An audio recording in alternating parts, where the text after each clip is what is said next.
শান্ত ভাইয়া, ব্যাপার কি? আপনি তো খুব ফাজিল। কি বলে দিব সাকিব ভাইকে সবকিছু? আরে সাকিবকে বলতে কিছু হবে না, ও তো আর আমার বন্ধু না, ও এখন আমার বেয়াই।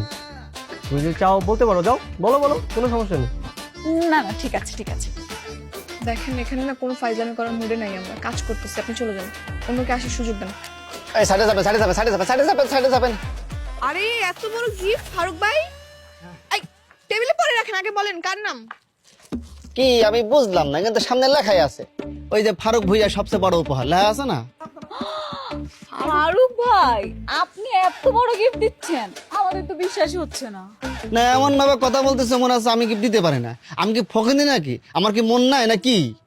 টেবিলের সবচেয়ে বড় গিফট, তা আবার ফারুক ভুইয়ার? হ্যাঁ হ্যাঁ, আমার মন বড়, হৃদয় বড়, এই জন্য আমি বড় গিফট নিয়ে আসছি। দেখি আরে এখানে দেখা লাগে ভিতরে কি আছে। ফারুক ভাই তাহলে একটু খুলেন দেখি। তোমার দেখাবো কি জন্য? আমি যারা গিফট করছি সে দেখবে। হ্যাঁ, ভিতরে কি আছে সেটা দেখতে হবে না? দেখি। দেখাবো না। আমি দেখবো ভাই। আর গিফট সে দেখবে। আরে খুললে না। দেখি দেখি দেখি ফারুক ভাই কি নিয়েছে? এত বড় গিফট! ফারুক ভাই, ফারুক ভাই,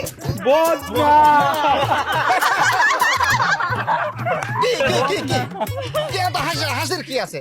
বদনা তো প্রয়োজনীয় জিনিস, সবার লাগে। আপনার লাগে না, তোমাদের লাগে না নাকি? বুঝলাম না, হি হি হি শুরু করে দিয়েছে। তাই বলে বদ না। গরিব মানুষ যা পারছে তাই দিয়েছে।